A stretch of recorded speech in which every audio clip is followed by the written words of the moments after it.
Major गौरव आर्य मेरे साथ यहाँ मौजूद है, वार्म अप कर रहे हैं वो शो के लिए। और एक बात उन्होंने कही थी, मुझे बहुत अच्छे से याद है, उन्होंने कहा था कि जो ट्रंप ने अभी कहा ना कि ईरान पर उन जगहों पर जहां न्यूक्लियर उन्होंने छिपाए हुए हैं हमने हमला कर दिया और अब देखना सब ठीक होगा। कुछ ही दिन बाद यही कहेंगे कि नहीं, पूरे असल में हथियार नष्ट नहीं हो पाए।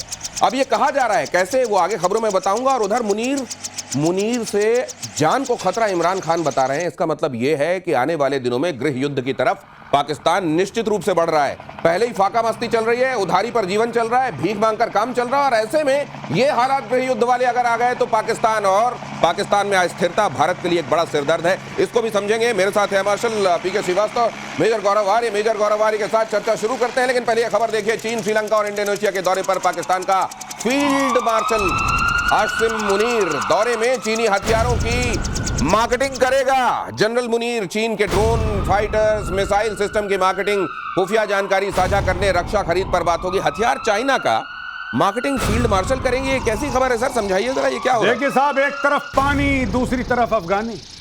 एक तरफ पानी और दूसरी तरफ पानी जो भारत ने रोक दिया है, दूसरी तरफ अफगानी। लेकिन ये भाई है, अपने मुल्क की रक्षा ना करते हुए बलूचिस्तान लगभग इनके हाथ से निकल गया। आज ही खबर आई है, यानी खबर कल की है, लेकिन आज हमने पढ़ी कि 29 पाकिस्तानी फौजियों को मार दिया बीएलए ने। और बीएलए ने अनाउंस कर दिया कि जी 29 को ठोक दिया हमने। लेकिन ये भाई टर्किश कंपनी के लिए, ये भाई चाइनीज कंपनी के लिए दलाली करने जा रहा है, क्योंकि इसको चाहिए 10% अपना। साफ सीधी बात है। अब ये देखो फील्ड मार्शल, अब लोग कहते हैं ना सेल्समैन हमारा साबुन है, तेल है, कंघी है, उसके लिए हमने सेल्समैन रखा है। तो आसिम मुनीर को चाइना और तुर्की ने सेल्समैन रखा है कि बेटा जा श्रीलंका बेच हमारा माल, और अगर तूने बेच दिया तो तेरे को परफॉर्मेंस बोनस मिलेगा।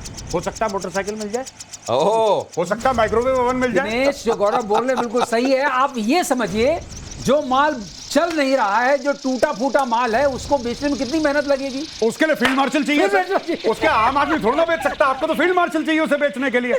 तो ये सेल्समैन बन गया है फील्ड मार्शल, और वहां जाकर सामान बेच रहा है उन जगहों का जो असल में जिनके बारे में कहा जाता है कि यहां कबाड़ बनाया जाता है। इमरान खान को आसिम मुनीर से जान का खतरा। अगली खबर देखिए, मुझे कुछ भी हुआ तो मुनीर जिम्मेदार। इमरान ने कहा, मुनीर के आदेश पर कार्रवाई कर रहे हैं जेल के ऑफिसर, एक कर्नल और जेल अधीक्षक टॉर्चर कर रहे हैं। इमरान ने कहा, इमरान खान के साथ जेल में जो चल रहा है उसको लेकर बहुत सारी बातें अब दुनिया को पता है, लेकिन बहुत सारी बातें ऐसी भी हैं जो दुनिया तक पहुंच नहीं पाती। इमरान लेकिन एक बात कह रहे हैं कि मुझे अगर कुछ होता है, जान को खतरा बताया जा रहा है। इमरान खान, अभी तक वो लोग जो इमरान खान के समर्थक हैं, आपने देखा होगा जब ऑपरेशन सिंदूर चल रहा था उनमें से बहुत सारे लोग सड़क पर आ गए थे, क्योंकि उस समय उनको ये माकूल वक्त लगा था कि हम जाएं और इमरान खान के लिए आवाजें बुलंद करें। एक बार फिर से मुझको लगता है वो लोग सड़कों पर आने वाले हैं, जिस तरह की बात कह दी गई। नहीं, बिल्कुल वो लोग सड़क पे आएंगे। ये भी हमने कवर करा था कि इमरान खान के बेटे कासिम और सुलेमान आ रहे हैं पाकिस्तान। अभी उनको रोक रखा है कि तुम्हें जेल में डाल देंगे, लेकिन fact of the matter is कि इमरान खान की जान को खतरा है।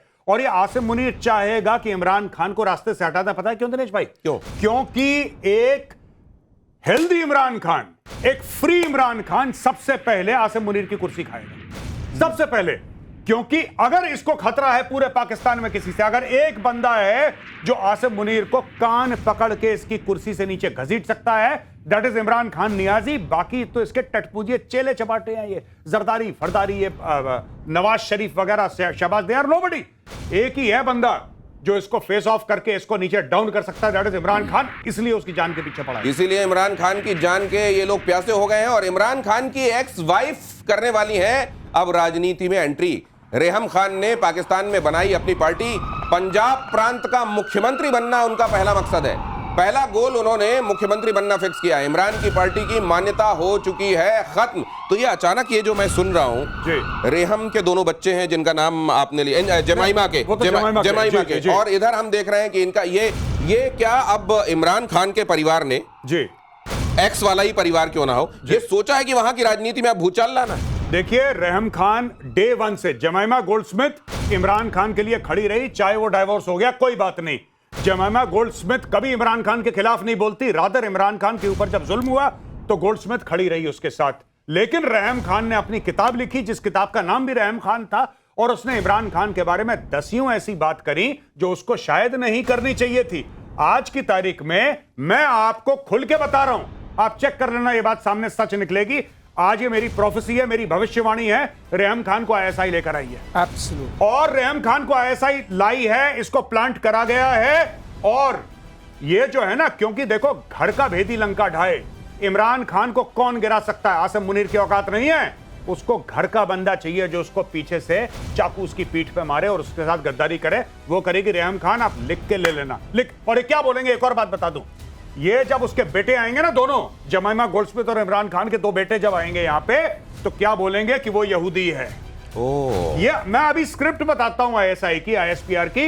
ये बोलेंगे वो यहूदी है। ये दोनों बेटे कौन हैं? तो ये तो यहूदी की मां से जन्म लिया। मेजर गौरव जी, ये रेहम का इस्तेमाल किया जाएगा अब इमरान के खिलाफ। आपने तो पूरा फैमिली गेट टुगेदर जी जी, ये अब आपने फैमिली की बात की जी। तो क्या रेहम को पिच किया जा रहा है इमरान के अगेंस्ट? जी, रेहम ऑलरेडी इमरान के अगेंस्ट है। हाँ। पर रेहम को अब फॉर्मली पिच, रेहम की किताब आप पढ़िए, क्लियर आपको पता लग जाता है इमरान खान के ऊपर पूरा जहर उसने उगला है। और हो सकता है सच हो झूठ हो, वो बात अलग है, लेकिन हस्बैंड वाइफ का एक रिश्ता होता है, आपको पब्लिक नहीं करना चाहिए। जो भी गलत करा सही करा। आज की तारीख में रेहम खान जो है, रेहम खान इमरान खान का, रेहम खान को जानता कौन है? ये तो जर्नलिस्ट है, ये तो जर्नलिस्ट थी। ये फायदा उठा रहे। मैं क्यों कह रहा हूं कि रिश्ता वैसा होना चाहिए? उसलिए नहीं कि because she is a woman and is a man. मैं इसलिए कह रहा हूं क्योंकि इसका क्लेम टू फेम यही है कि इमरान खान की वाइफ थी। अब इन्हीं के खिलाफ किताबें लिखकर और उनके खिलाफ प्रोपेगेंडा करके और आईएसआई का टूल बनकर अपनी चर्चा को और आगे तक ले जाना चाहते हैं। बुशरा और जमाइमा का रोल क्या होगा? देखिए, मैं आपको बताता हूं, जमाइमा तो हर समय इमरान के सपोर्ट में रही है, आज नहीं 10 साल से। तो उधर तो मुर्गे कट जाएंगे अगर ये रहम चाह रही है ऐसा करना तो। अब देखिए, इनको भी ना, बुशरा बीबी को भी पीटीआई की लीडरशिप के कुछ लोगों ने साइडलाइन कर दिया। वहां पे बहुत बड़ा गेम चल रहा है भाई। ओके, बहुत बड़ा गेम तो ये गेम जो चल रहा है इस पर करें डिस्कस। अब तक ये खबर देखिए, अमेरिकी राष्ट्रपति ट्रंप को लेकर पाक मीडिया का एक बड़ा दावा, पाकिस्तान का मीडिया का दावा देखिए जरा।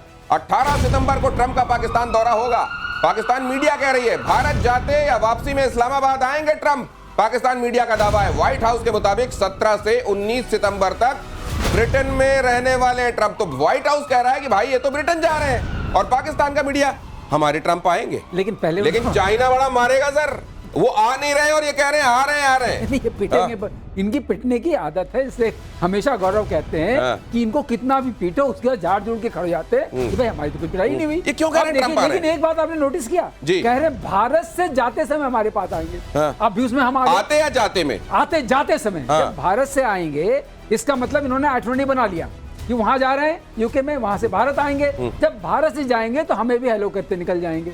अब ये कौन सी बात हुई? नहीं, असल में क्या कोई ना मुद्दा, ना कोई लिस्ट, ना फहरिस्त। मुझे लग रहा है मेजर गौरव आर्य कि एक बार टेबल पे बैठ के खाना खा लेने पर मुनीर को ये लगने लगा है कि शायद वो रिक्वेस्ट करें तो आते जाते में रुक भी जाएंगे। उनको ये नहीं मालूम है कि न जाने कितने टेबल वाले हैं जिनको अब वो टैरिफ चिल्लाने लगे हैं। तो ये शायद इसी खुशफहमी में इन्होंने ये बात कह दी होगी मीडिया को। पर ये बात पाकिस्तान की एक ताकत है जो भारत के पास भी नहीं है। ये मैं आपको आज बता दूं। और पाकिस्तान की ये तारीफ है पाकिस्तान की कि तारीफ के ऊपर टैरिफ लग नहीं सकता पाकिस्तान। क्यों? पाकिस्तान कुछ बनाता ही नहीं, पाकिस्तान कुछ बेचता ही नहीं। अब वो अपने आप को सेफ महसूस कर रहे हैं कि साहब हम तो कुछ बनाते नहीं है। और जहां तक ये बात है ना, ये पाकिस्तानी मीडिया ने फैला दी कि ट्रंप आ रहा है, ट्रंप आ रहा है। ये वैसी खबर है कि इंडिया के साथ लड़ाई हुई थी ऑपरेशन सिंदूर में, हम जीत गए। अब झूठ तो बोल ही सकते हैं, झूठ बोल दिया इन लोगों ने। तो मैं एक डिस्क्लेमर चला रहा हूं। मेजर गौरव आर्य ने कहा कि लेकिन यहाँ पे चैनल चल रहा है इसलिए जिम्मेदारी के साथ मैं कह रहा हूं, बनाते हैं वो लोग थर्मोकॉल और गत्ते के फाइटर जेट्स बनाते हैं, आप ऐसा कह रहे हैं? हाँ, ऐसे वाले। और कटोरा भी आप भूल गए, बताइए। और अगली खबर देखिए, बलूचिस्तान में पाकिस्तानी सैनिकों पर 2 अटैक। बीएलएफ ने मेजर समेत 10 सैनिकों को मारा। क्वेटा कराची हाईवे और कलात में हमला, सैन्य वाहनों को टारगेट कर आईडी ब्लास्ट किया। ये लीजिए, यहां पर देखिए जरा क्या हो रहा है। और बता रहे थे मेजर गौरव आर्य कि उधर से अगर काफिला आ रहा होता है आर्मी का वहां की, तो जैसे ही देखता है बलूच खड़े हुए हैं, यू टर्न लेके वापस चला जाता है। ये लोग भाग जाते हैं और अब और तेज भागेंगे क्योंकि अब ये हो गया आईडी का अटैक। अच्छा, ये लोग क्या करते हैं बलोच ना, मैं बता रहा हूं, ये मैंने कभी ऐसा नहीं देखा। ये एक तो आईडी से पाकिस्तानी जो गाड़ियां हैं उसमें पाकिस्तानी सैनिक बैठे हैं, उनको उड़ाते हैं। ये देखिए ना सर, ये तस्वीरें, बल्कि दर्शकों को बता भी दीजिए यहाँ चल क्या रहा है। भाई साहब, उसका वीडियो भी बनाते हैं ये लोग। उसका ये बेचारे को देखो कितना ये लेकिन इस तरीके से ये कहीं वहां से गुजरने वाली ट्रेनें निशाना बन रही है। कहते हैं किसी एक बोगी में आर्मी के ऑफिसर्स को ले जा रहे, करीब 48 ऑफिसर्स थे, उनके ऊपर हमला हो गया। और कई खबरें तो वो लोग आने नहीं देना चाहते, इतनी पिटाई हो रही है वर्दी वालों की। नहीं, वर्दी वालों की न सिर्फ पिटाई हो रही है, आज की तारीख में पाकिस्तानी आर्मी के अंदर एक किस्म का विद्रोह है। खुला विद्रोह नहीं है, लेकिन लोग पैसे खिला रहे हैं, लोग जमीनें अपनी बेच के पैसे इकट्ठा कर रहे हैं लाखों करोड़ों, और कह रहे हैं साहब बलूचिस्तान पोस्टिंग मत करवाना, बहुत बलोच मारता है। हम नहीं रिस्क ले सकते, और ये हो रहा है पाकिस्तान में। People are refusing to get posted to Balochistan. ये इसमें दिनेश नोटिस करिए, कलात जगह जो है वो कलात वाली वही जगह थी ना जो खान साहब की थी, खान ऑफ कलात। हाँ, Khan of Kalat, Khan of कलात। तो कहते हैं यहाँ रहना नहीं है, अच्छा, यहाँ आए तो फिर पिटाई होगी। खान वो ऑफ कलात सीड के है। साथ, खान ऑफ कलात के साथ गद्दारी करी थी जिन्ना ने, जब इन्होंने खान अब्दुल गफ्फार खान की बात कर रहे हैं? नहीं, खान अब्दुल गफ्फार खान तो फ्रंटियर गांधी है। ठीक है। मैं खान ऑफ कलात जो वहां के रूलर थे, अच्छा। उनके साथ गद्दारी करी थी, एक झूठे अग्रीमेंट पे साइन करवाया था, और you know Balochistan was a free country before India became free. Oh, Pakistan create नहीं हुआ था उसके कुछ समय तक पहले Balochistan was a free country. ये तो बड़ी ज्यादती। नहीं, जिन्ना ने हाथ मिलाया, गले मिला, फिर उसकी पीठ पे। जिन्ना जैसा धोखेबाज नहीं। आपको जिन्ना की एक बात मैं बता दूं, घिन आएगी आपको।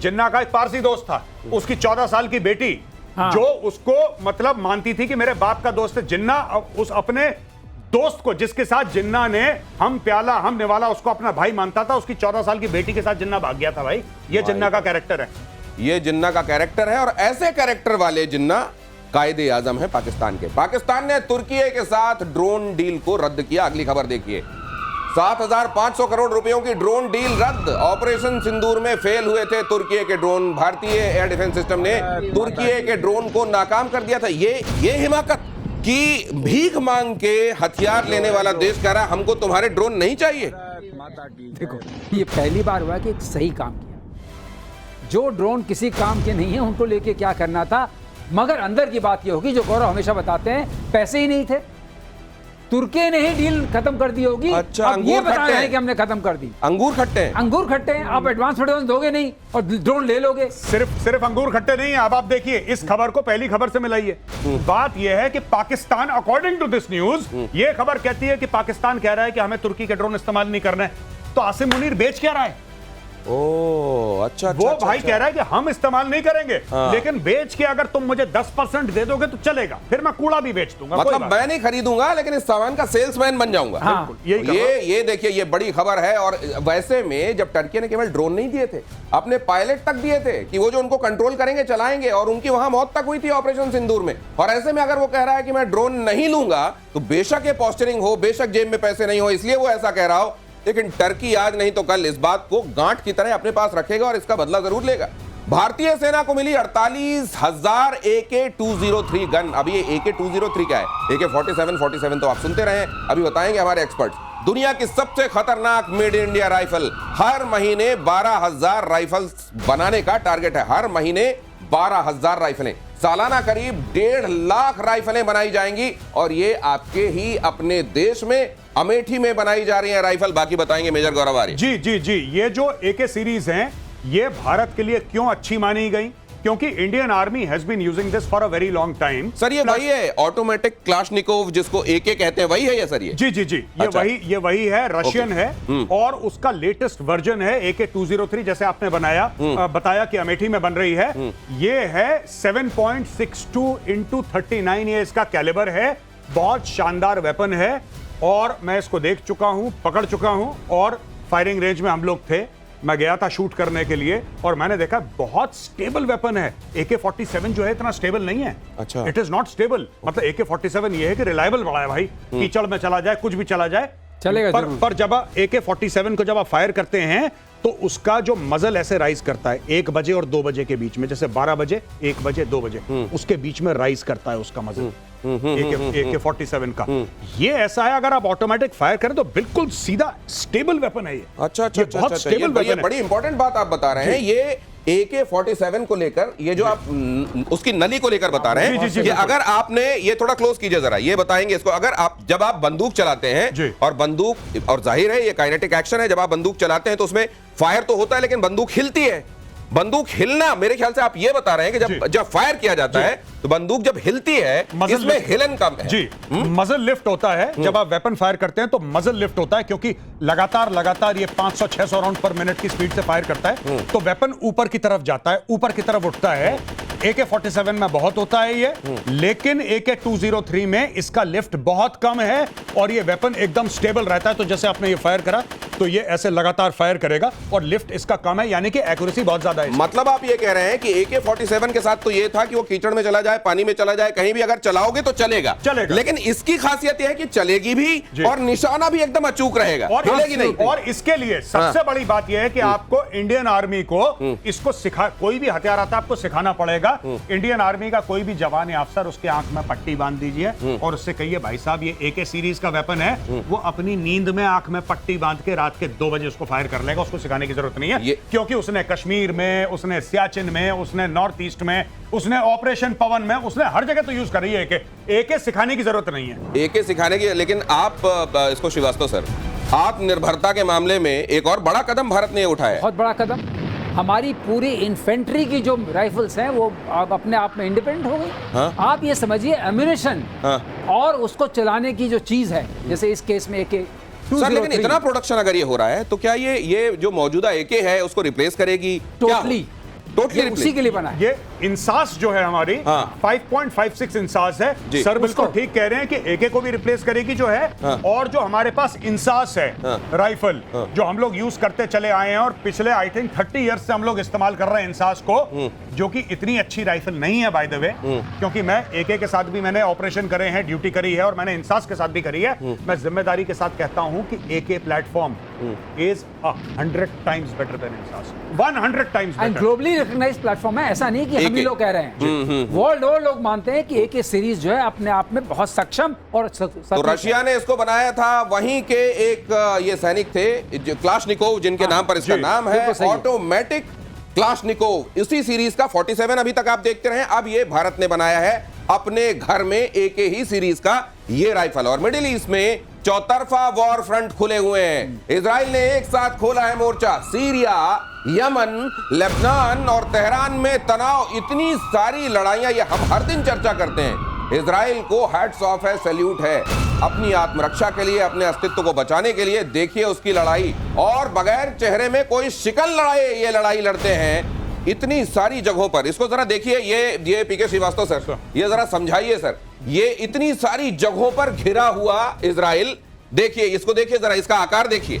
आज हम चर्चा कर रहे थे, अगर आप सक्षम हैं और स्वयंभू हैं वेपन्स बनाने में, तब आप किसी से भी लड़ सकते हैं, आत्मनिर्भर है, आत्मनिर्भर है। इनकी आत्मनिर्भरता है वेपन्स में, लेकिन एक्सपोर्ट करते हैं। ये तो अमेरिका भी बहुत ज्यादा देता है। अमेरिका भी देता है, वो भी आत्मनिर्भरता आता है। अमेरिका का अपना यहाँ पर एक इंटरेस्ट है, वो कभी इनको अकेला छोड़ नहीं सकते। इनकी वजह से ही सारे तरफ अमेरिका का स्वामित्व चलता है। लेकिन देखिए sir, Lebanon, Gaza, Jordan, Syria, आप एक बात और देखिए, ईरान के ही तो ये हिस्से हैं। लेकिन सर देखिए, साजो सामान ये जियोग्राफी के हिसाब से देखिए, ये कहां इतना इसमें आ जा रहा है और कहां मैं पूरा हाथ फैलाऊं तो ये नक्शे में नहीं संभाल पा रहा हूं। इसीलिए इजराइल ईरान को मार रहा है। ईरान ने इनके आसपास अपने ये खड़े किए मारने के लिए। एक चीज कर दूं सर मैं, ये देखिए साहब, ये इजराइल है, एक बित्ते में आ रहा है लगभग। हाँ, और ये पूरा आपने दोनों हाथ फैला दिए। ये देखिए, ये है पूरा ईरान, पूरा, और इसने इसकी हवा बंद कर रखी है। अब आप समझ लीजिए कि क्या चल रहा है। और हवा बंद की है, और जो इसके हवा को थोड़ा भरते थे उनको भी बंद कर दिया है। इस पे जो हवा, इनकी हवा से फूले हुए जो गुब्बारे थे, इजराइल ने उनको भी फोड़ रखा है। अब यहाँ सामान पहुंच नहीं रहा है। अच्छा सर, ये वाला जज्बा जो ये रियल टाइम जज्बा है, ये है जज्बा, ये विल आती कहां से? ये विल आती है क्योंकि आप जब जानते हैं कि आपके पास कोई चारा नहीं है, आप कहीं जा नहीं सकते हैं, ये भागे हुए हैं। आपको पता है इनके ऊपर कितना अत्याचार हुआ था जर्मनी में जब ये थे, बिल्कुल, और ये बिना स्टेटलेस थे। यही कहते हैं जब आप स्टेटलेस होते हैं, आपको स्टेट मिलता है। तो सर, इतने सारे मुस्लिम देशों से घिरा हुआ इजराइल और अपने वजूद को बनाए हुए है, बचाए हुए है, मजबूत करता जा रहा है, और ये सारी स्ट्राइक्स प्रीएम्प्टिव हैं। यही तो मैं कह रहा हूं ऑपरेशन सिंदूर के बारे में, जो मैं अक्सर कहता हूं कि हम लोग कहते हैं जैश ए मोहम्मद के हेडक्वार्टर में स्विमिंग चल रही है, लश्कर वाले एक्टिव हो गए। अरे भाई, सिंपल सी बात है, जो इन्होंने सीरिया के ऊपर अटैक करा है, दमिश्क में करा है, जो इन्होंने ईरान के ऊपर करा है, सारे के सारे प्रीएम्प्टिव मामला है। इजराइल इंतजार नहीं करता कि आप आके अटैक करेंगे, फिर हमारी मीटिंग होगी, फिर हम बोलेंगे भाई कल हम तुम्हें ठोक देंगे। वो चुपचाप कर देता है, बोलता हमने कर दिया। तो जब सांप आपको डसने ही वाला है, सपोले वाली स्टेज में ही उसका इलाज कर दीजिए। मेजर गौरव आर्य ये बात लगातार कहते रहे हैं कि प्रीएम्प्टिव कीजिए। जब आपको लग रहा है कि वहां वहां कैंप्स चल रहे हैं, वहां आतंकवादी ट्रेन किए जा रहे हैं, तो इंतजार किस बात का है? इस इंतजार में ही हमने बहुत नुकसान सहा है। अगली खबर देखिए, ईरान के तेहरान में जोरदार धमाका, पश्चिमी तेहरान के चिटगर में भीषण विस्फोट। ये ईरान के भीतर, और ईरान ये सोच रहा था कि शायद अब अमेरिकी मध्यस्थता हो गई है, इजराइल कुछ दिन तो चैन से जीने देगा। वहां जो सीधे सीधे कई बार मिसाइलें फूट जा रही हैं, वो बेचारा कह भी नहीं पा रहा है, क्योंकि ट्रंप ने अनाउंस किया है। चिटगर जो है वो भी न्यूक्लियर जितनी इनकी फैसिलिटीज हैं, जहां जहां संभावना थी, सबके आसपास विस्फोट होते जा रहे हैं, लगातार विस्फोट हो रहे हैं। अब उन्होंने बता दिया है कि अगर आपने कोशिश की, क्योंकि बीच में आवाजें आई थी ईरान से कि हम बना के रहेंगे एटम बम, ये कहा था, तो इन्होंने कहा था हम बनाने नहीं देंगे। अब वही द्वंद्व चल रहा है और उसके चक्कर में सबकी पिटाई हुई। अच्छा, भाइयों ने कल बयान भी दिया था जो हम डिस्कस कर रहे थे। कल ईरान ने बोला था कि तुम्हें नहीं छोड़ेंगे। ये कहा था। अब देखिए, अब इजराइल ने वहां पे, अगर हम कहते हैं कि इजराइल ने धमाका कर दिया, अगर हम मानते हैं, कल हम मुसाद की बात कर रहे थे, हम कहते हैं चलो इजराइल ने धमाका कर दिया ईरान में, अब देखना अब ये क्या करेंगे, ये कुछ नहीं करेंगे, एक और बयान देंगे कि अगली बार तुमने करा तो फिर तुम देख लेना, यही होगा। ये बयान बॉम्ब चलते रहेंगे, लेकिन इधर पिटाई होती रहेगी रियल टाइम। और लेबनान में देखिए क्या हो रहा है, इजराइल ने जबरदस्त हमला बोला है। वो जो मैं नक्शा दिखा रहा था आपको, एक साथ इतनी सारी लड़ाइयां, इतना छोटा सा देश, लेबनान में इजराइल का जबरदस्त हमला, नाबातिये के नजदीक ड्रोन से अटैक किया। हमले में एक गाड़ी जलकर पूरी तरह राख। एक दिन पहले हिजबुल्लाह पर एयर स्ट्राइक की थी। ईरान को संभाल रहा है, हिजबुल्लाह को संभाल रहा है, हुती को संभाल रहा है, और मेरे ख्याल से 10-12 और आ जाएं तो उनको भी संभाल लेगा। अब तो निर्द्वंद हो गया है। ये कहते हैं ना कि अब उसने कहा मुझे कुछ नहीं देखना है, ये जितने H3 से शुरू होते हैं सबका पहले सफाया, हिजबुल्लाह, हमास, हुती, जो जहां मिला वहां मारा। और जैसे गौरव कहते हैं ना, हर कुछ प्रीएम्प्शन पे चल रहा है। तुम मारने की तैयारी करो, लो भाई। तो अभी हिजबुल्लाह खड़े होने की तैयारी कर और नहीं, उसमें भी अलग अलग स्टेजेस कि पहले तो ये इस तरह की फोड़ाई होगी, अगर और स्मार्ट बनना चाहोगे तो पता चला जिस फोन को तुम इस्तेमाल कर रहे हो वही फूटना शुरू हो जाएगा। हो चुका है, पेजर फट चुका है। हाँ वही। लेकिन ये कैसे तय किया जाता होगा कि इस समय कितना रखना है, कितने बम और मिसाइलें फोड़नी है? अब पेजर फोड़ने लगना है, अब अंदर जाके जहां वो घर में किसी अपार्टमेंट में रह रहे हैं वहां बेडरूम में मार देना है प्रिसिजन। ये भाई लोग दही जमने नहीं देते इजरायली, इनकी खासियत है, ये दही नहीं जमने देते इनको। ये अब देखिएगा, ऐसा लगता है जैसे बंदे के 10 हाथ हैं, 10 हाथ में 10 तलवारें हैं और 10 अलग दुश्मनों से लड़ रहा है, और खुश भी है, वो मुस्कुरा भी रहा है, ठीक है। अब बीच में भी जा रहा है। हाँ, वो बीच में भी जा रहा है। ये लेबनान को भी ठोक रहा है जहां पे उसने बोला सीज फायर, ये गाजा को भी ठोक रहा है जिसमें उसने बोला सीज फायर, ये ईरान को भी ठोक रहा है जिसमें बोला सीज फायर। फिर अमेरिकन ने बोल दिया यार तुमने सीरिया में बम मारा, ये तो बहुत गलत चीज है। अनाउंस भी कर दिया पीट हेग्सेथ ने कि आज रात तक सब कुछ बंद हो जाएगा। भाई ने बात नहीं करी, भाई ने अनाउंस कर दिया, ट्रंप का चेला है वो, कि फिर कल मिसाइल मार देंगे सीरिया में। ये आज की लाइन ऑफ द डे है। लेकिन दही नहीं जमने देता इजराइल, और दही जमने भी नहीं देना चाहिए दुश्मनों का। हूती विद्रोहियों का इजराइल पर जोरदार पलटवार, इजराइल के बेन गुरियन हवाई अड्डे पर हमला। ऐसा नहीं कि इजराइल को कीमत नहीं चुकानी पड़ती, एट्रिशन झेलना पड़ता है, कीमत चुकानी पड़ती है, लेकिन वो तैयार है इस कीमत के लिए। बैलिस्टिक मिसाइल और 2 ड्रोन से किया गया अटैक, ये एक बड़ी खासियत। जब हम ये कहते हैं कि हमको सीखना चाहिए इजराइल से, तो ये भी सीखना चाहिए कि ऐसा नहीं कि सब कुछ हंकी डोरी है, सब कुछ बड़ा अच्छा चल रहा है, बस कोई नुकसान झेलना ही नहीं पड़ता। वो नुकसान झेलते हुए भी मुस्कुराता है इजराइल, और ये वहां की आदत में शुमार हो गया। नहीं बिल्कुल, और ये हमें करना चाहिए। जब ऑपरेशन सिंदूर हुआ था, ऑपरेशन सिंदूर होने के बाद सब लोग, मुझे 50 कॉल आए, कितने राफेल गिर गए? अरे स्टॉक मार्केट नीचे तो नहीं चला जा, देश स्टॉक मार्केट और राफेल से नहीं बनते ऐसे। आपको अगर पाकिस्तान को सबक सिखाना है तो आपको नुकसान झेलना होगा। क्या पाकिस्तान पलटवार करेगा? बिल्कुल करेगा, 100%, क्यों नहीं करेगा। और क्या आपको नुकसान झेलना पड़ेगा? हो सकता है जाने भी जाएं, ये होगा, लेकिन देश ऐसे ही महफूज और सुरक्षित रहते हैं। इजराइल से सीखना पड़ेगा। इजराइल को बेन गुरियन एयरपोर्ट उनका मेन एयरपोर्ट है, उसमें मार दी बैलिस्टिक मिसाइल, कोई बात नहीं, झाड़ो अगले दिन फिर से एक मिसाइल मारो, तब जाके लोग डरते हैं इजराइल से। ये मैडमैन कॉम्प्लेक्स है ना, ये ओरिजिनली इजराइल का है। मैं आपको बता रहा हूं, मुझे इजरायली ने बताया था इजरायली एम्बेसी में कि everybody believes Israel to be the madman of the Middle East. आप कंकड़ फेंकोगे, ये पूरा पहाड़ फेंक के मारते हैं। और आजकल तो ये हो गया कि अगर उनको शक है कि हो सकता है परसों आप कंकड़ फेंके, तो आज ही पहाड़ मार देते हैं, पानी खत्म करो। ये है, और इसी फिलॉसफी के साथ आगे बढ़ना होगा। अगर वो सांप जिन्होंने डस कर एक जगह पर नासूर बना दिया, उनका फन हमेशा के लिए कुचलना, और इजरायली स्ट्राइक के बाद घुटनों पर आया सीरिया। 24 घंटे में इजराइल ने किया 250 से ज्यादा अटैक। देखिए इजराइल के बारे में, ये देखिए कि एक साथ कितने सारे मोर्चों पर उतनी ही काबिलियत के साथ लड़ता है। 250 से ज्यादा अटैक। रूस के समर्थन में सीरियाई फौज पर हमला किया, ड्रूज इलाके से सीरियाई सरकार ने बुलाई सेना, सीरिया की सरकार ने वहां से सेना बुला ली। और अगली खबर भी देख लीजिए, सीरिया के सुवैदा में इजरायली झंडा लगा दिया गया।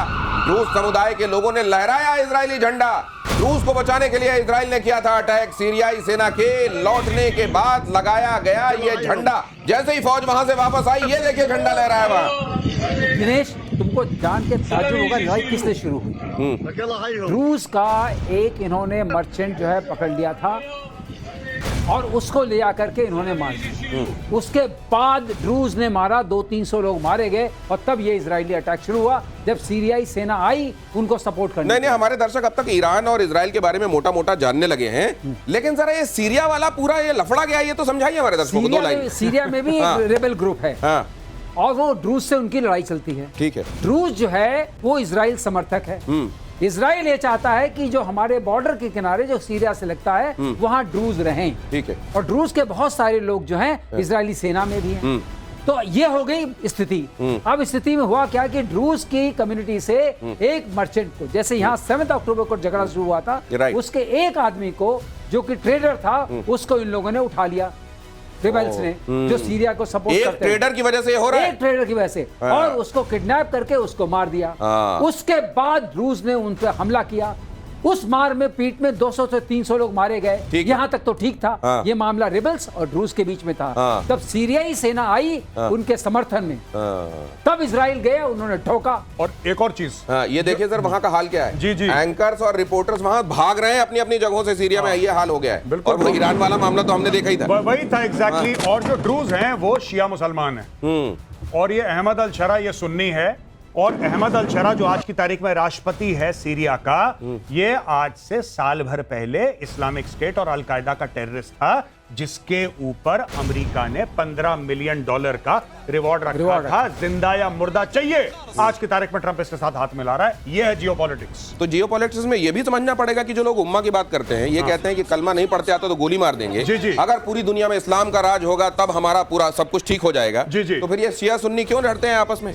फिर ये इतना सारा डिवीजन क्यों है वहां? तो मतलब क्या दुनिया में शांति ही नहीं रहने देना है? अरे आप देखिए, ये जो इस्लामिक उम्मा की बात करते हैं, शिया सुन्नी छोड़ दीजिए। जो ईस्ट पाकिस्तान था वो भी मेजॉरिटी सुन्नी था, वेस्ट पाकिस्तान मेजॉरिटी सुन्नी था। ये पहला हुआ है पूरी दुनिया के इतिहास में जहां पे एक मेजॉरिटी यानी कि ईस्ट पाकिस्तान ने एक माइनॉरिटी यानी कि वेस्ट पाकिस्तान के सामने हाथ जोड़ दिया कि भाई साहब तुम्हारे साथ नहीं रह सकते, कान पकड़ रहे हैं, सॉरी, माफी, जाओ। पहली बार हुआ है। अक्सर ये होता है कि माइनॉरिटी मेजॉरिटी से अलग हो जाती है। यहां पे उल्टा हुआ 71 में, जहां पे एक मेजॉरिटी थी वो माइनॉरिटी से अलग हो गई, हाथ जोड़ के कि तुम्हें ना झेल पाएंगे बेटा। तो ये देख लीजिए कि कितना भ्रम फैलाया जाता है। वो लोग जो गुमराह किए जाते हैं जिहाद और न जाने किन किन नामों पर, असल में उसकी असलियत क्या है? क्या ऐसा कुछ होता है? क्या ऐसा कुछ व्यवहारिक है? नहीं। लेकिन तब तक किसी को अपनी दुकान चलाने के लिए कहीं झोंक दिया जाता है और अपने पैसे सीधे कर लिए जाते हैं। अगली खबर देखिए, गाजा पर इजराइल का बड़ा अटैक, टारगेट पर शाती शरणार्थी कैंप। इजरायली हमलों में 90 से ज्यादा मौतें। इसलिए एक के बाद एक खबरें मैं आपको ये बता रहा हूं। लेबनान में क्या, वहां पे क्या हो रहा है ये देखिए, हिजबुल्लाह के साथ क्या किया देखिए, आपको सीरिया के साथ क्या किया देखिए, गाजा में क्या कर रहा है, ईरान में क्या चल रहा है। इसलिए बता रहा हूं कि आप एक देश से ये देखिए कि जब चारों तरफ शत्रुओं से घिरे हो तो बगैर किसी शिकन के, और ऐसा नहीं, अकम्प्लिशमेंट दुनिया में दूसरे तमाम फील्ड्स में, अलग अलग क्षेत्रों में कामयाबी के हिसाब से, उपलब्धियों के हिसाब से भी कहीं पीछे नहीं है इजराइल। मैं तो ये कहूंगा आप गूगल पे जाइए और गूगल पे टाइप करिए एशिया, ठीक है, वेस्ट एशिया, मिडिल ईस्ट। हम लोग वेस्ट एशिया बोलते हैं, वो लोग मिडिल ईस्ट बोलते हैं। और वहां पे आप इजराइल ढूंढने की कोशिश करिए पहले जरा। आपको 5 मिनट लग जाएंगे इजराइल खोजते खोजते। इतना सा इजराइल, छोटा सा। और एक कॉमेडियन था, मैंने उसका देखा, इजरायली है वो कह रहा है इजराइल इतना छोटा है कि इजराइल के अंदर आप इजराइल वर्ड नहीं लिख सकते मैप पे। इजराइल इतना छोटा है कि इजराइल के अंदर आप इजराइल पूरा उसकी वो स्पेलिंग नहीं लिख सकते, इतना छोटा है। और उसने पूरे मिडिल ईस्ट में उसने सबकी हवा बांध रखी है। और मुझको लगता है इसकी एक वजह ये भी है सर कि उन्होंने अपने आप को almost on the verge of extinct देखा है कि हम एकदम मिटाए जाने वाले हैं। क्या हुआ था जर्मनी वगैरह में, क्या हुआ था दिनेश? जब उनका होलोकास्ट का जो है, उस म्यूजियम को, उस बात को, उस वारदात को म्यूजियम के फॉर्म में याद रखते हैं, अपने सारे बच्चों को बताते हैं, सब लोग बताते हैं। हम लोग जब वहां जाते हैं तो पहले हम उस म्यूजियम में जाकर के अपना श्रद्धा सुमन अर्पित करते हैं, तब आगे आते हैं। तो उन्होंने ये कहा है कि आपके साथ ये हो चुका है और इसको भूलो मत, इसको भूलो मत। और अपने साथ हुए अत्याचार को अगर आप नहीं भूलेंगे तो सतर्क रहें। और एक और जल्दी से बता दूं कि ये अब से नहीं है कि जर्मनी के साथ, जर्मनी में हुआ इनके साथ, ये 2500 साल से इजराइल से निकाले गए हैं और अलग अलग देश। और आपको गर्व होगा ये सुन के कि सिर्फ भारत एक इकलौता देश है जहां पे ज्यूज के साथ अत्याचार बिल्कुल नहीं हुआ, 1% भी नहीं हुआ, एक भी केस नहीं। और इसीलिए वो हिंदुस्तान को अपने बहुत मजबूत दोस्त के तौर पर देखते हैं। और यूक्रेन पर रूस का ताबड़तोड़ अटैक, अब जरा ये इधर क्या चल रहा है वो भी देखिए। डेब्रोपिलिया में इनफैक्ट शॉपिंग सेंटर पर अटैक हुआ। रूस ने 500 किलोग्राम गाइडेड हवाई बम से हमला किया। रूसी अटैक में 2 की मौत, 27 घायल, 300 अपार्टमेंट्स, 50 दुकान और गाड़ियों को नुकसान। रूसी अटैक के बाद यूक्रेन का ड्रोन से पलटवार। तुला में रूस के सबसे बड़े केमिकल प्लांट पर अटैक किया। ये देखिए, हमने कल ही कहा था ये 50 घंटे वाली जो मियाद दी गई है ना, 50 दिनों वाली ट्रंप की तरफ से, आप देखेंगे रूस कोई बड़ा अटैक करेगा और ये हो गया जी। और उधर उसने भी जो आप कहते हैं कि वो जाके बार बार ये दिखाता है कि देखो हम हमला कर सकते हैं, एक बार फिर से दिखा दिया। हमने हमला किया, लाओ पैसे, हमने हमला किया, लाओ पैसे, हमने हमला किया, लाओ पैसे। यही काम ज़ेलेंस्की का है। यह हमला करता रहेगा, इसको पैसे मिलते रहेंगे। और यूरोप, क्योंकि डर के मारे पूरे यूरोप का गला सूखा हुआ है दोस्तों, तो ज़ेलेंस्की को फाइट करेंगे। जाहिर सी बात है। मार्शल श्रीवास्तव, उस जगह को क्या पूरा समतल करके मानेंगे ये लोग? जगह छोड़िए, तुला जानते हैं क्या चीज है जहां इसने हमला किया? हाँ। तुला जो है, इनकी जो केमिकल प्लांट है वो एक तरीके से हम एक्सप्लोसिव प्लांट बोलते हैं, एक्सप्लोसिव फैक्ट्री है। अच्छा, उस पर हमला किया है। वहां से सारा जाता है, सारे एम्युनिशन बनाए जाते हैं क्या वहां? नहीं, वो एक्सप्लोसिव्स बनते हैं, रॉ एक्सप्लोसिव, प्रोपेलेंट्स, बूस्टर्स, ये जो ग्रेन्स होते हैं ये सारे बनते हैं। ये सारे ग्रेन्स मिसाइल्स में लगते हैं, तो ये उनकी क्षमता कम करना चाहते हैं। अगर आप ऐसा आप ये कह रहे हैं कि कल और बड़ा हमला एक्सपेक्ट कीजिए रशिया की तरफ से? अगर आप ये हमला कर रहे हैं तो अब लीजिए 500 किलो का बम। 500 किलो का बम जो है कम से कम 125 मीटर तक का वो पूरा खंडहर कर देता है। तो फिर अब ये तुला तो हमला उसके बाद हुआ है सर, तो अब क्या एक्सपेक्ट करना चाहिए? अगली खबर देखिए, अमेरिकी सेना ने टाइफून थंडर का लाइव फायर टेस्ट किया। ऑस्ट्रेलिया में जारी तालिस्मान सब्र युद्ध अभ्यास के दौरान ये टेस्ट। टाइफून मिसाइल सिस्टम का पहली बार विदेशी धरती पर परीक्षण। SM-6 मिसाइल से समुद्री टारगेट को तबाह किया गया। इंडो पैसिफिक इलाके में टेस्ट से टेंशन में चीन और ताइवान। साउथ चाइना सी में चीन से मुकाबला करने की रणनीति का हिस्सा। कल हमने बताया था कि किस तरीके से अपने एक फाइटर जेट को इन्होंने भाइयों ने डिस्प्ले कर दिया, और आज ये टेस्ट करने के बाद अपना एक और हथियार ये कह दिया, देखो ये भी बिकाऊ है, जिसको खरीदना हो खरीद लो सर। ये हथियार अब इन्होंने कहां से लॉन्च किया है? एक मल्टी डोमेन टास्क फोर्स है। इस हथियार की खास बात यह है कि आप ये नेवल शिप से भी लॉन्च कर सकते हैं और ग्राउंड से भी लॉन्च कर सकते हैं। ठीक है। तो ग्राउंड से लॉन्च करके इन्होंने शिप को ये हिट करता है। अच्छा। और शिप को हिट करता है तो साउथ चाइना सी के लिए बताए कि बॉस ये भी हमारे पास है। अच्छा, कुल मिला के चाइना को है एक तरीके से एक बड़ी बताया कि साउथ चाइना सी में आप हर चीज को साउथ चाइना सी को एक एक्सरसाइज हो रही है। इंडो पैसिफिक हमारा है। हाँ। साउथ चाइना सी में आप जितना भी करने की कोशिश कर रहे हैं, हथियार हैं, ये भी देख लीजिए, वो भी देखिए। और अगली खबर देखिए, अमेरिका के साथ मिलकर भारत बनाएगा जेवलिन मिसाइल। तीसरी पीढ़ी का man portable anti tank guided missile javelin. Bharat ने अमेरिका को लेटर ऑफ रिक्वेस्ट यानी LOR सौंप दिया है। मतलब यह है कि हमारा काम जहां से होगा, जिस देश से होगा, हम वो काम करेंगे और उसको उसके साथ मिलकर अपने हथियार बनाएंगे। जी बिल्कुल, ये हमारी बात जो हुई है अमेरिका से 100% ट्रांसफर, ये वो वाली चीज नहीं है कि हम एक काम करते हैं, आपको इतना अरब डॉलर दे देते हैं, आप इतने जेवलिन दे दो। नहीं, this entire technology will be transferred to India. ये भारत में बनेगा। और जैसा हम पहले आपकी शो में प्रतिशोध में डिस्कस कर चुके हैं, इससे बेहतर, मेरी नजर में इससे बेहतर एंटी टैंक गाइडेड मिसाइल या फिर इस तरीके का मिसाइल जो बख्तरबंद गाड़ियों के खिलाफ है, इससे बेहतर दुनिया में नहीं है, जहां तक मेरी समझ। ये रशिया यूक्रेन युद्ध में हमने देखा जेवलिन कितनी कारगर। अरे साहब, इसका कोई तोड़ नहीं निकाल पाया रशिया, ये तो मानना पड़ेगा। गौरव की बात को इंडोर्स करते हुए एक बात मैं और करूंगा कि इन्होंने कहा ना पूरी टेक्नोलॉजी ट्रांसफर के साथ ही हम लेते हैं। एक बार 2011 में इनका प्रपोजल आ चुका था। ओके। लेकिन टेक्नोलॉजी ट्रांसफर करने को तैयार नहीं थे। इसलिए अब किया जा रहा है। एक्सेप्ट नहीं किया। अगर अब एक्सेप्ट किया है तो टेक्नोलॉजी ट्रांसफर हो रही है, उसके बिना हम ये लेने वाले तो अब अपनी शर्तों पर कर रहे हैं भारत काम। और भारतीय सेना की बहुत बड़ी कामयाबी, आकाश प्राइम डिफेंस सिस्टम का सफल परीक्षण। लद्दाख में 15,000 फीट पर कामयाब परीक्षण। सेना और DRDO ने मिलकर किया परीक्षण। आकाश के बाद आकाश प्राइम सर। आकाश सीरीज अब आप देखेंगे फलती फूलती रहेगी। अच्छा। क्योंकि ये सीरीज अब बहुत पॉपुलर हो चुकी है। हाँ। अब पहाड़ वाले, जहाज वाले, समुद्र वाले सब बनेंगे। अच्छा। क्योंकि मिसाइल है, हाँ। अब उसको ओरिएंट करते जाना है। अच्छा। जैसे हमारे यहाँ हर तरह का टेरेन है। हाँ। हमारे यहाँ टेरेन डेजर्ट का भी है, माउंटेन का भी है, और बहुत सारे रेनी टेरेन भी है। ह्यूमिडिटी यहाँ बहुत हाई होती है। कोस्टल टेरेन भी है, 7,300 से ज्यादा का है। तो ये सारे टेरेन्स पर लगाने के लिए तरह तरह से मॉडिफिकेशन करने पड़ते हैं। लद्दाख में हुआ है सर, इसमें चीन को मैसेज भी है क्या? माउंटेन पे।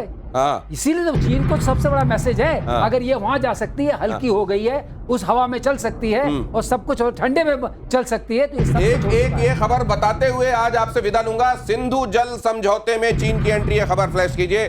पाकिस्तान की मदद करने के लिए बनाया बड़ा प्लान। सिंधु की सहायक नदी पर चीन का प्लान। मोहम्मद हाइड्रो प्रोजेक्ट में चीन पाकिस्तान ने लाई तेजी। पाकिस्तान के कुछ हिस्सों को पानी और बिजली इससे मिला करेगी। काउंटर करने की कोशिश की जा रही है, लेकिन ये कामयाब होंगे क्या, किसी और दिन चर्चा करेंगे, क्योंकि वक्त इजाजत नहीं दे रहा। आपका दोनों का बहुत धन्यवाद।